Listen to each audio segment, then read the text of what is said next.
Dewa Perang Yesikai. Bab 401. Berapa lama aku tidur?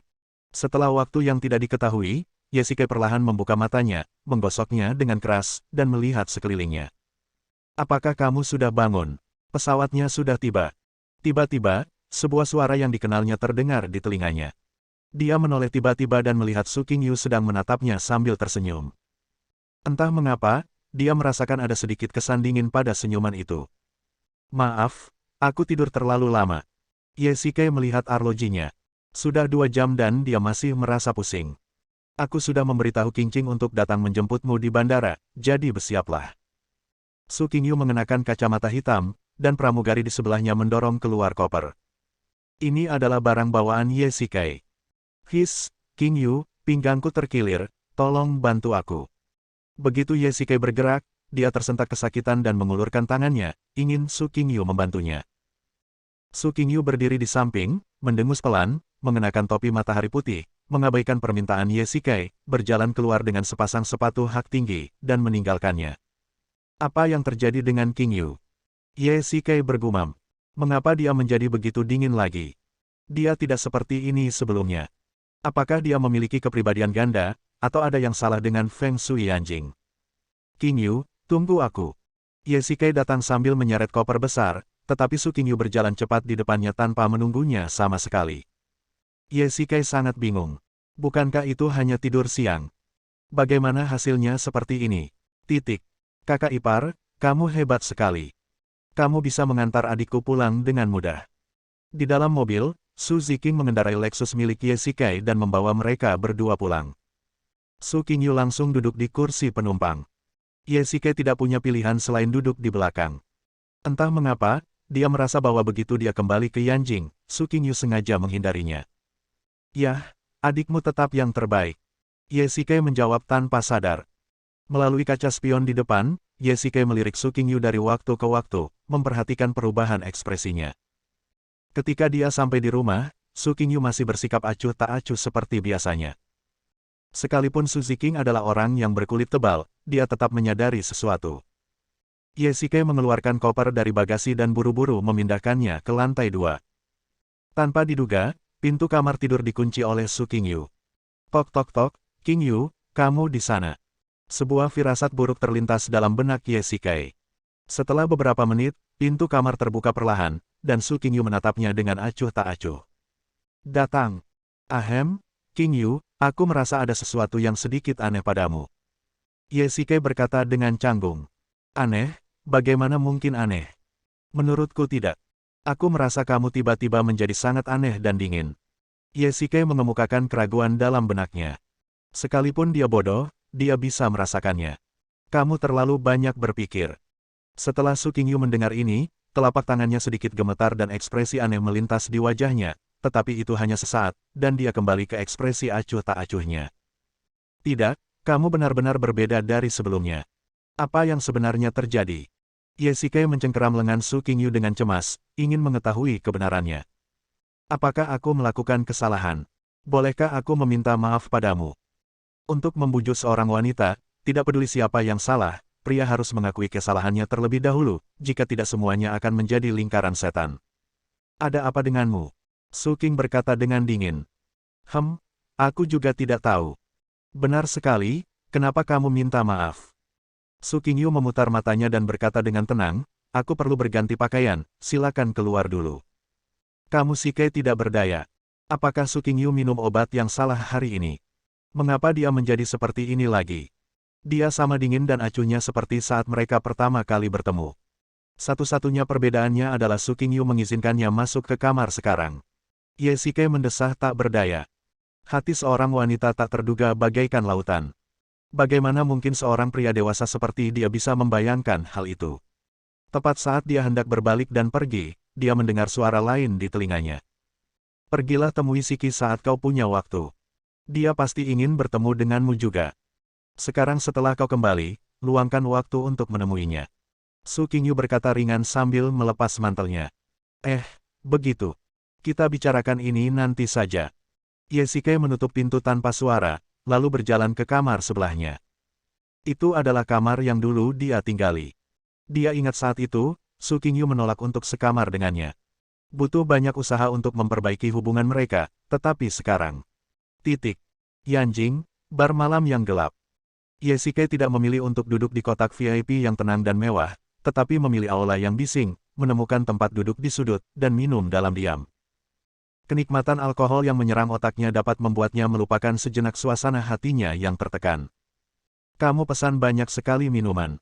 Kalau kamu mabuk, aku tidak bertanggung jawab untuk mengembalikanmu. Tiba-tiba, sebuah suara samar terdengar di belakangnya. Ketika berbalik, dia melihat seorang wanita bergaun merah berkibar, memperlihatkan postur tubuhnya yang menawan. Dia perlahan berjalan ke sisi Yesike, mencari tempat duduk dan duduk. Ada sekelompok pengawal berkulit hitam berdiri di sekelilingnya. Tentu saja, orang itu adalah Luo Shiki. Kalau begitu, apa kamu keberatan membiarkanku tidur siang di bar? Yesike tampak sedikit mabuk, wajahnya agak merah, dan ada beberapa botol vodka kosong di atas meja, yang merupakan semua yang baru saja diminumnya. Barnya mau tutup, tapi aku tidak keberatan kamu tidur di tempat tidurku. Luo Shiki meletakkan dagunya di tangannya, bersandar di meja, dan menatap wajah Yesike dengan senyuman di wajahnya. Ada apa denganmu hari ini? Bukankah kamu kembali bersama Qingyu? Kenapa kamu minum di sini bersamaku lagi?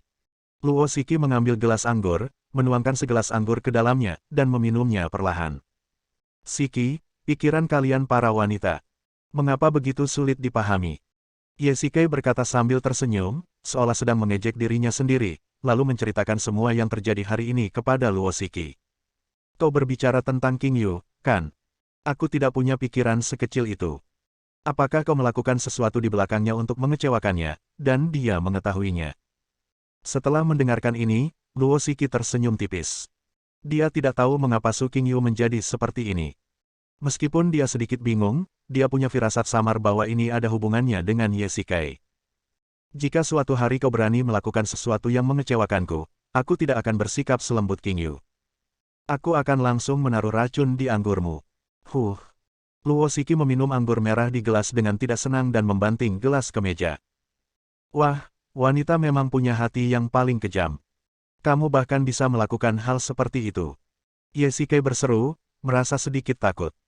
Bukankah dia minum anggur yang diberi pil tidur oleh Luo Shiki terakhir kali? Apakah dia harus mengujinya setiap kali dia minum? Bab 402. Mengapa kau tidak mencobanya? Lagi pula kau adalah seorang kultivator, racun ini tidak akan membunuhmu. Luo Shiki mendengus dingin dan mengeluarkan sebotol pil dari sakunya. Wanita ini, mengapa dia membawa racun? Aku takut kamu patah hati. Kalau aku mati, kamu pasti sedih banget. Yesike berkata tanpa malu-malu. Memanfaatkan kemabukannya, dia juga mulai membuat lelucon hari ini. Sekarang setelah ada bajingan di dunia ini, aku harus menyalakan petasan dan merayakannya bersama. Luo Shiki menyesap anggur merah dan bercanda sambil tersenyum.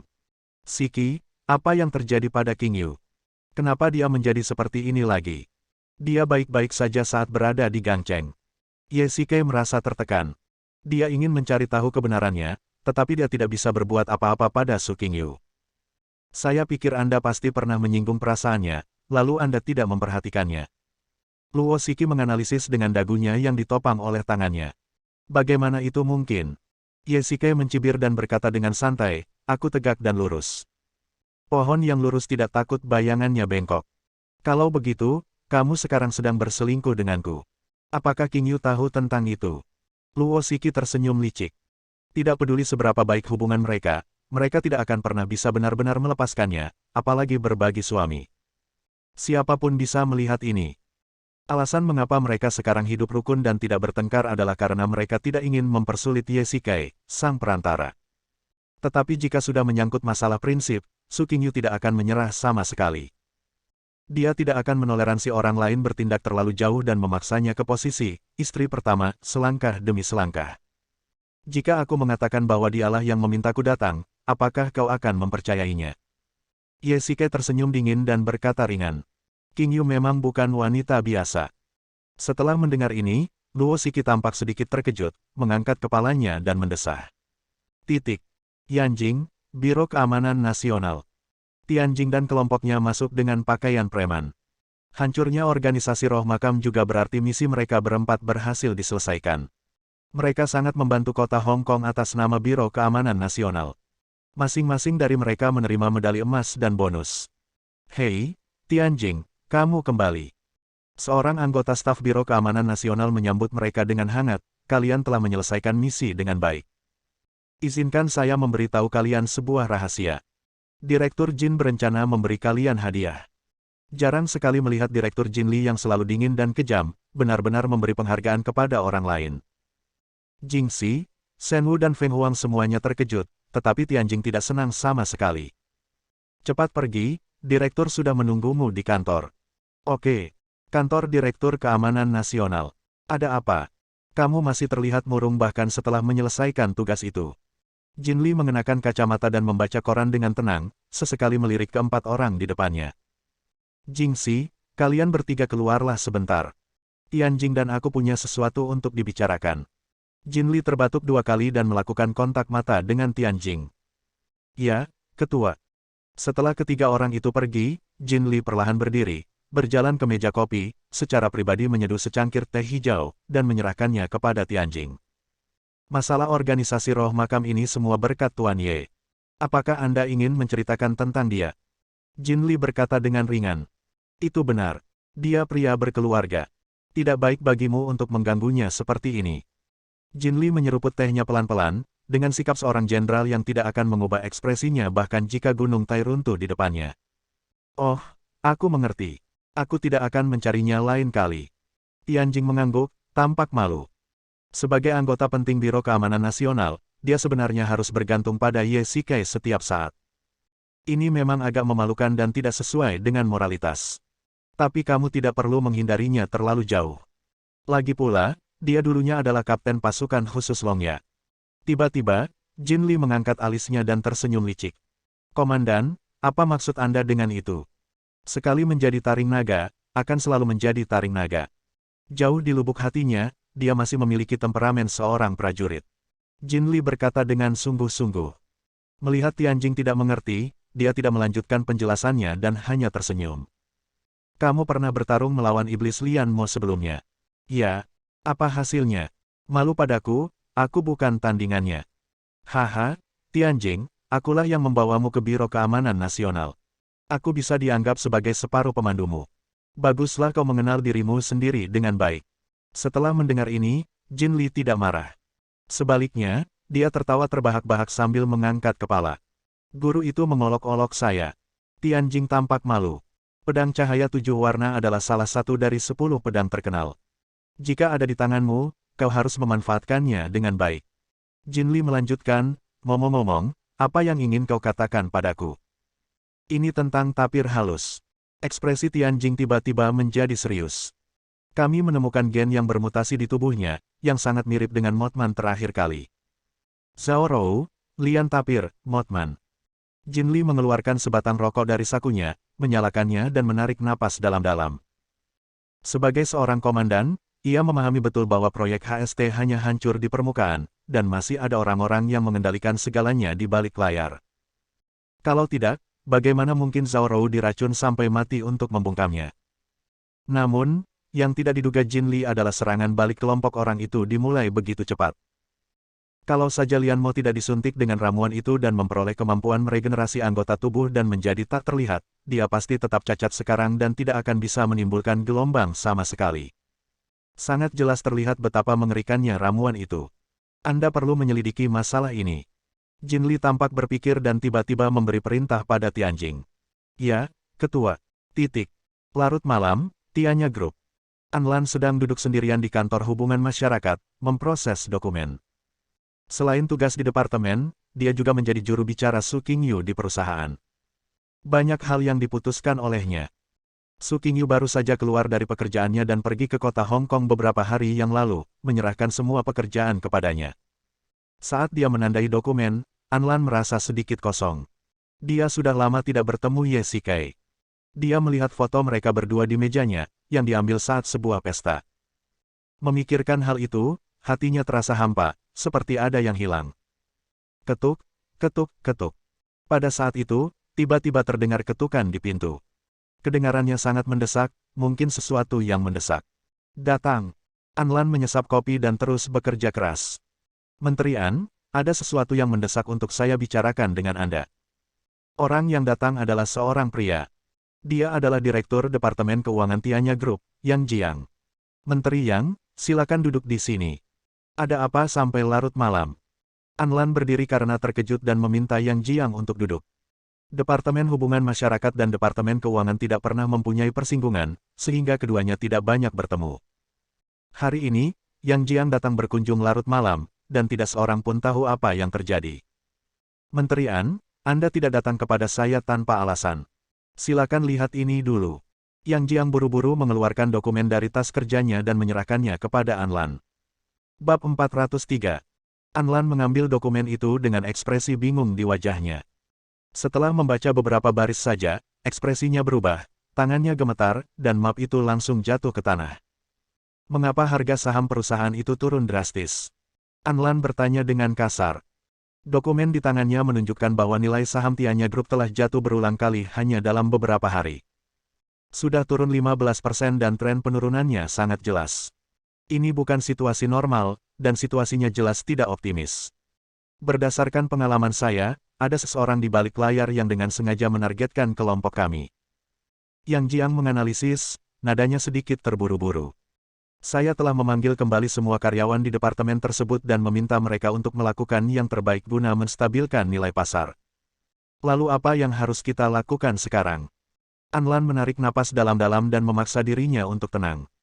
Kita harus memanggil Presiden Su ke sini, beserta manajemen Puncak Group, dan mengadakan rapat darurat. Yang Jiang memperingatkan dengan serius, jika tidak akan lama lagi kelompok itu akan menjadi cangkang. Saya akan menelepon Presiden sekarang, dan Anda kumpulkan manajemen puncak perusahaan. Anlan berkata dengan tegas. Dalam dunia bisnis, waktu adalah uang. Segalanya berubah dengan cepat. Dalam beberapa menit, akan ada perubahan besar di pasar saham, jadi mereka harus berpacu dengan waktu. Halo, King Yu, ada sesuatu yang terjadi di perusahaan, silakan datang segera, ini mendesak. Begitu Anlan menelepon, dia berteriak di ujung sana. Yanjing, bar malam yang gelap. Yesike bermimpi sesuatu yang membingungkan. Dalam mimpinya, ia terjatuh ke dalam pusaran hitam tak berdasar. Dia tidak dapat mengerahkan kekuatan internal apapun dalam tubuhnya. Dia terus berjuang namun sia-sia. Lambat laun ia tenggelam dalam pusaran itu dan hanya kepalanya yang tertinggal di luar. Keluar! Yesike berteriak dengan menyayat hati. Ketika seluruh kepalanya terbenam ke dalamnya, ia merasa seolah-olah tenggelam dalam air, dan perasaan sesak yang menyedihkan meliputi dirinya. Yesike tiba-tiba membuka matanya, seluruh wajah dan tubuh bagian atasnya basah.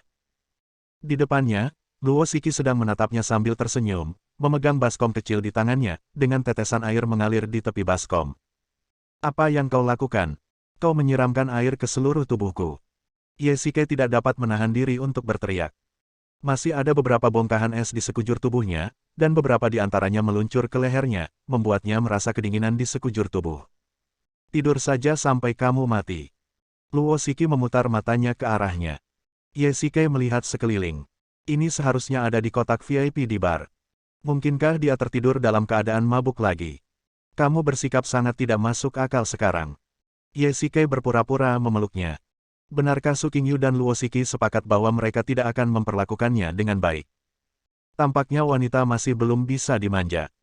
Seperti kata pepatah, jika Anda tidak menghukum mereka selama 3 hari, mereka akan merobek atap rumah. Oh, biarkan aku pergi. Ada sesuatu yang mendesak untuk kukatakan padamu. Luo Shiki ingin melepaskan diri dari pelukan Yesike, tetapi bagaimana mungkin orang biasa bisa menandingi seorang kultivator?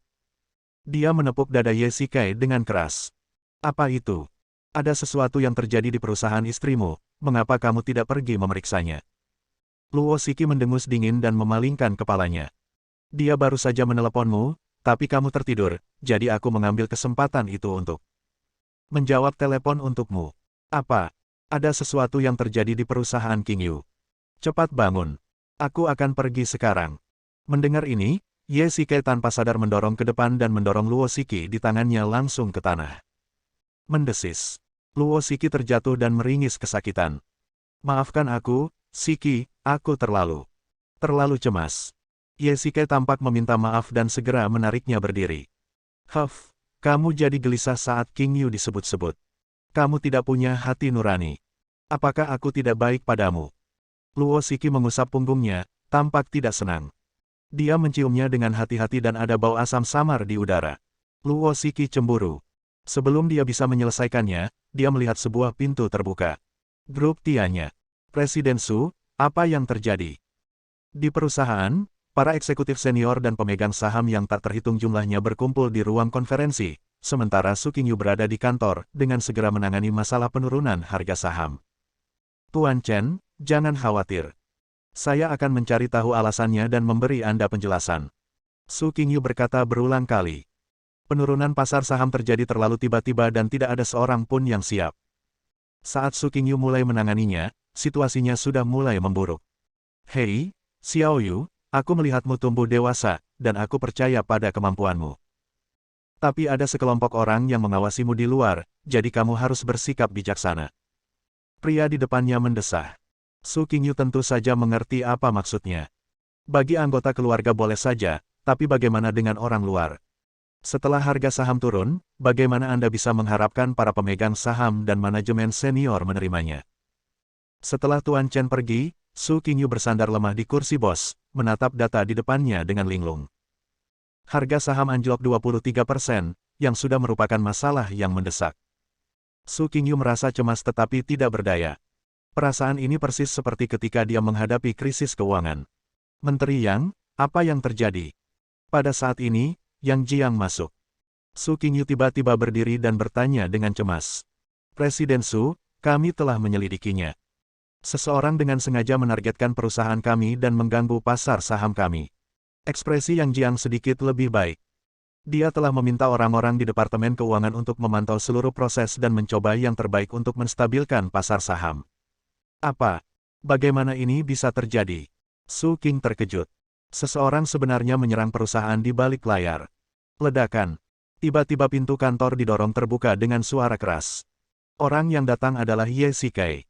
Dia baru saja bergegas kembali ke perusahaan dan langsung bergegas masuk. Siapa kau? Keluar dari sini. Yang Jiang mengutuk saat melihat ini. Menteri Yang, dia datang untuk menemui saya. Anda keluar dulu. Tolong pastikan harga saham stabil. Ekspresi aneh melintas di wajah Su Qingyu. Dia baru saja menelepon Ye Shikai, tetapi mengapa Luo Shiki yang menjawab teleponnya? Apakah dia baru saja pergi ke tempat Luo Shiki? Ini.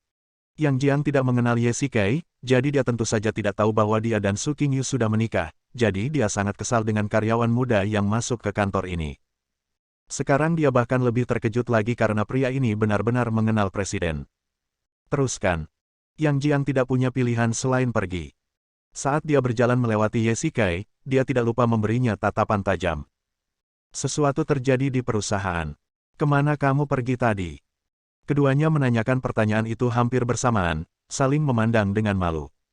Pada saat yang sama, di sebuah gedung perkantoran di Yanjing, beberapa pria terus-menerus mengetik di komputer di depan mereka, dan komputer-komputer itu semuanya berisi tentang situasi pasar saham. Di tengah-tengah mereka, seorang laki-laki tengah menatap komputer, sudut mulutnya sedikit terangkat, memperlihatkan senyum puas, dia mengambil telepon genggam dari meja dan menekan sebuah nomor. Harga saham Tianya Group telah turun 26%. Bab 404. Harga saham terus turun, dan semua orang di perusahaan menjadi panik, dan Su Qingyu bahkan lebih cemas sekarang. Qingyu, apa sebenarnya yang terjadi di perusahaan? Ye Shikai sangat cemas. Tianya Group telah mengalami krisis keuangan terakhir dan telah berkembang dengan mantap. Kali ini, telah berhasil mencapai kerjasama dengan keluarga Wu di Gangcheng. Namun dia tidak menyangka hal seperti itu akan terjadi secara tiba-tiba. Harga saham perusahaan terus anjlok. Saya menduga ada seseorang di balik ini. Bagaimana situasinya sekarang? Ye Shikai bertanya. Jumlahnya telah turun 26%, dan situasinya masih terus memburuk. Su Qingyu bersandar lemah di dada Ye Shikai. Dia sekarang lelah secara fisik dan mental. Sebagai seorang wanita, tidak peduli seberapa keras dia berpura-pura kuat, pada saat ini, dia masih memperlihatkan kelemahan batinnya. Jangan khawatir, saya akan segera membantu Anda. Ye Shikai menepuk bahunya dan memberinya kehangatan. Ye Shikai bersumpah untuk menjadi pendukung Su Qingyu kapan saja. Titik. Ahem, sepertinya aku datang terlambat. Pada saat ini, sebuah suara tiba-tiba datang dari pintu. Shiki, kamu di sini. Ye berkata dengan heran. Orang yang datang adalah Luo Shiki. Ketika dia datang, dia melihat mereka berdua berpelukan. Dia tampak tidak senang dan tampaknya sedikit cemburu. Shiki, aku tidak menyangka kamu akan datang juga. Su Qingyu juga terkejut dengan kedatangan Luo Shiki. Qingyu, aku sekarang konsultan bisnis Tianya Group. Kenapa kau tidak memberitahuku saat hal besar seperti itu terjadi padamu? Luo Shiki menarik tangan Su Qingyu. Dia ingin tampil sangat murah hati di hadapan Ye Shikai. Hubungan antara Ye Shikai dan gadis-gadis itu sangat rapuh, dan hubungan antara gadis-gadis itu bahkan lebih rapuh lagi.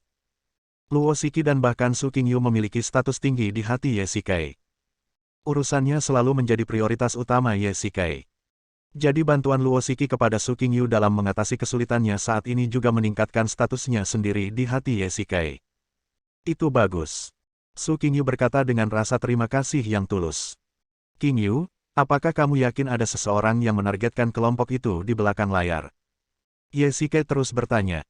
Yah, kami belum pernah melihat situasi seperti ini sebelumnya, dan menteri yang telah mengonfirmasinya sebelumnya, tetapi kami belum tahu siapa orangnya. Baiklah, saya akan segera memeriksanya. Ye Shikai berbalik dan berkata kepada Luo Shiki, tolong bantu menstabilkan harga saham. Mereka secara sengaja menargetkan kelompok tersebut, memainkan permainan uang, menginvestasikan sejumlah besar uang di pasar saham, dan secara jahat menyerangnya dengan mengganggu pasar saham. Namun, kelompok seperti Tianya Group tidak dapat dihancurkan tanpa dana miliaran dolar, yang menunjukkan kekuatan orang-orang di balik layar. Bos, apa yang ingin Anda bicarakan dengan saya? Ye Shikai mengangkat telepon dan menekan sebuah nomor. Tak lama kemudian terdengar suara dari ujung sana. Om, aku butuh bantuanmu untuk memeriksa sesuatu. Ye Shikai menceritakan kisah itu dengan cemas. Apa? Ada hal seperti itu? Beraninya kau mengincar perusahaan kakak iparku. Setelah mendengar ini, Wom tidak dapat menahan diri untuk tidak berteriak. Bantu aku menemukan lokasi orang-orang di balik ini. Ye Shikai memberi perintah. Tidak masalah, beri aku waktu setengah jam saja. Kata cacing itu dengan tegas. Sebagai salah satu peretas top dunia, menemukan IP komputer dan melacaknya adalah hal yang mudah. Secepat mungkin, Ye Shikai menutup telepon dan mereka naik lift ke Departemen Keuangan. Pada saat ini, Departemen Keuangan sedang kacau, semua orang bekerja lembur. Yang Jiang terus-menerus mengamati tren pasar saham, bahkan ketika memberi perintah. Dia adalah seorang ahli di pasar saham, dan sekarang dia adalah Panglima Pertempuran. Menteri Yang, bagaimana situasinya sekarang? Su Qingyu bertanya dengan tergesa-gesa. Di pasar saham, waktu berarti perubahan yang cepat. Kehidupan suatu perusahaan itu kuat namun rapuh. Tentu saja, jika itu ditujukan untuk tujuan jahat, itu soal lain. Situasinya tidak optimis. Kita perlu segera menginvestasikan dana untuk menstabilkan pasar saham, kalau tidak, semuanya akan berakhir begitu pasar saham runtuh. Yang Jiang tampak cemas, dan ketika dia melihat Ye Shikai berdiri di sampingnya, dia menatapnya dengan jijik. Qingyu, biarkan aku melihatnya. Ye Shikai hendak melangkah maju ketika dia dihentikan oleh Yang Jiang. Presiden Su, bagaimana ini bisa terjadi? Bagaimana orang luar bisa mengendalikan aliran modal grup? Yang Jiang menolak dengan tegas. Baik untuk perusahaan maupun individu, dia sangat menentang Ye Shikai, terutama pada saat kritis hidup dan mati seperti ini. Dia sangat bingung mengapa Su Qingyu mengizinkan orang luar melakukan apapun yang dia inginkan di sini. Tuan, silakan minggir.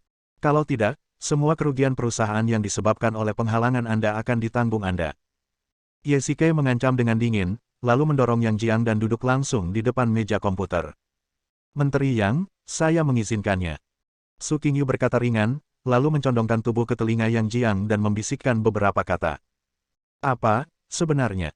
Tiba-tiba, Yang Jiang menunjukkan ekspresi yang tidak bisa dipercaya dan tidak bisa menahan diri untuk berteriak keras, tetapi berhenti di tengah jalan. Menatap mata Su Qingyu yang penuh arti, Yang Jiang terdiam dan berdiri di sana menyaksikan operasi Ye Shikai. Harga saham terus anjlok. Jelas ada yang dengan sengaja menginvestasikan uang untuk mengganggu pasar saham. Benar-benar sekelompok bajingan. Ye Shikai melihatnya dan tak dapat menahan diri untuk mengumpat. Data menunjukkan bahwa seseorang dengan sengaja menurunkan harga saham Tianya Group. Itu adalah lingkaran setan. Jika mereka dibiarkan melakukan apapun yang mereka mau, perusahaan itu akan segera bangkrut. Ding ling ling. Pada saat ini, ponsel Yesike berdering. Peneleponnya adalah Wom. Demi kenyamanan, Yesike mengenakan headset Bluetooth dan terhubung dengannya. Bos, kami telah menemukan alamat IP dari kelompok orang itu. Totalnya ada 7. Menurutmu apa yang harus kita lakukan? Mulut Yesike sedikit melengkung. Cacing itu tidak akan gagal. Tidak ada hal di internet yang tidak dapat ia tangani. Bagaimana menurutmu? Kelompok orang ini hampir menghancurkan kelompok ini. Yesike berkata dengan dingin. Bahkan orang-orang di sebelahnya pun merasakan gemetar tak jelas. Kali ini dia benar-benar marah. Kalau begitu aku akan meretas komputer mereka sekarang. Jangan terburu-buru. Lihat berapa banyak uang yang telah diinvestasikan orang-orang itu di pasar saham sekarang. Yesike berkata sambil tersenyum. Sekitar 1,8 atau 1,9 miliar, semuanya digunakan untuk membeli saham Tianya Group, lalu menjualnya dengan niat jahat, yang menyebabkan harga saham Tianya terus turun. Cacing itu terus berlanjut. Yesike pernah mendengar metode semacam ini ketika dia mengikuti kelas pelatihan ekonomi. Namun, syarat yang diperlukan untuk menyelesaikan metode ini adalah uang, dan uang yang banyak. Jika investasi modalnya tidak cukup, Anda hanya akan menderita kerugian. Apa yang harus dilakukan Yesike kali ini bukan hanya mengganti kerugian grup Tianya, tetapi juga membuat orang-orang itu kehilangan segalanya dan membiarkan mereka merasakan sakitnya kehilangan lebih banyak daripada yang mereka peroleh. Wom, retas mereka untukku dalam 10 menit. Ya, bos. Bab 405. Tidak masalah, bos, kali ini aku akan membuat mereka kehilangan semua uang mereka. Kata cacing itu dengan ringan. Meskipun dia berada jauh di markas Istana Hades, dia adalah serigala yang mengintai di belakang lawannya, memantau setiap gerakannya. Dalam permainan bisnis, menggunakan peretas tidaklah etis tetapi merupakan taktik yang telah dicoba dan diuji. Akan tetapi, jika alat peretas tingkat tinggi seperti Worms hanya digunakan dalam perselisihan bisnis biasa, itu akan menjadi berlebihan. Mengapa Anda harus menunggu 10 menit? Situasinya mendesak sekarang, dan Anda masih punya waktu untuk menunggu. Luo Shiki mendekat dan berbisik di telinga Yesike. Sekarang semua orang di Departemen Keuangan menatap orang asing di depan mereka dan membicarakannya. Siapa orang ini? Mengapa Presiden Su selalu berada di sisinya? Ya, orang yang belum pernah kulihat sebelumnya, dan orang di sebelahnya, kau tahu, ketua grup Luo Shiki, dia adalah salah satu tokoh terpenting di Yanjing, aku baru saja melihat mereka berbisik-bisik. Karyawan lain menimpali. Saya kenal orang ini. Dia dari Departemen Hubungan Masyarakat. Sepertinya Menteri Anlan sangat peduli padanya. Titik. Orang-orang di bawah banyak berbicara, tetapi Yesike tidak berniat mendengarkan mereka. Di bawah tatapan terkejut semua orang, dia perlahan mengeluarkan sekotak rokok dari sakunya. Siapa yang punya lampu? Pinjamkan aku satu. Yesike dengan santai memegang sebatang rokok di mulutnya dan bertanya kepada orang-orang di sekitarnya dengan nada seperti gangster, namun tidak ada seorang pun yang berani mengatakan sepatah kata pun. Pada saat ini, suasana begitu tegang sehingga orang-orang tidak berani bernapas, tetapi Yesike masih punya pikiran untuk merokok. Yang lebih penting, beberapa petinggi perusahaan hadir, jadi siapa yang berani menjadi orang pertama yang melangkah maju? Tidak ada yang marah. Apakah kalian masih laki-laki? Kalian bahkan tidak merokok. Yesike melirik mereka dengan jijik. Semua orang diam-diam mengeluh dalam hati, saudaraku, bukannya kami tidak merokok, melainkan kami tidak berani. Kami punya orang tua lanjut usia dan anak-anak kecil yang harus diurus, bagaimana kalau kami dipecat? Ngomong-ngomong, siapa orang ini dan mengapa dia begitu nakal di depan banyak orang? Aku punya satu. Biar aku yang menyalakannya untukmu. Pada saat itu, sebuah suara terdengar di tengah kerumunan. Luo Shiki perlahan berjalan ke arah Yesike dan mengeluarkan korek api dari sakunya. Dia biasanya tidak banyak merokok, tetapi akan merokok satu batang ketika dia sedang depresi. Dan itu bukan rokok pria yang beraroma kuat dan menyengat, tetapi rokok wanita beraroma mint. Ini dari Dupont, sangat berkelas. Terima kasih atas lampunya. Yesike menarik napas dalam-dalam dan mengembuskan asapnya dengan santai. Sebuah pemantik api mewah harganya setidaknya puluhan ribu dolar, tetapi Luo Shiki tidak peduli dengan uang sedikit itu. Asalkan kamu bahagia. Luo Shiki tersenyum, dan tak seorang pun dari mereka menyadari ekspresi aneh yang terpancar di wajah Su Qingyu. Siapa orang ini? Bahkan Luo Shiki memperlakukannya dengan hormat. Seorang pria bergumam dari belakang. Dia mungkin berbicara dengan suara pelan karena dia takut Luo Shiki akan mendengarnya. Bagaimanapun, Luo Shiki memiliki identitas khusus. Jika dia membuatnya tidak bahagia, dia akan kehilangan pekerjaannya. Ya, bukankah dia hanya seorang karyawan biasa? Mengapa dia begitu sombong? Orang-orang di sekitarnya membicarakannya dan menatapnya dengan jijik dan ragu. Hanya Yang Jiang yang tetap diam. Wajahnya membiru dan ungu, dan keringat dingin keluar di dahinya. 1 menit, 2 menit, 3 menit, waktu berlalu menit demi menit. Semua orang yang hadir merasa cemas dan tidak sabar, kecuali Yesike yang tengah merokok dan minum minuman, menatap layar komputer dengan sangat tenang.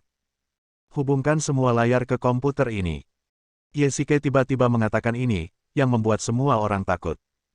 Semua layar, setidaknya selusin layar, terhubung ke komputer Yesike sekaligus. Bagaimana mereka bisa dilihat? Presiden Su, lihat ini. Seorang karyawan dari Departemen Keuangan sedikit malu, ragu-ragu apakah akan mematuhi perintah Yesike, dan hanya bisa meminta pendapat presiden. Lakukan segala sesuatu sesuai dengan permintaannya.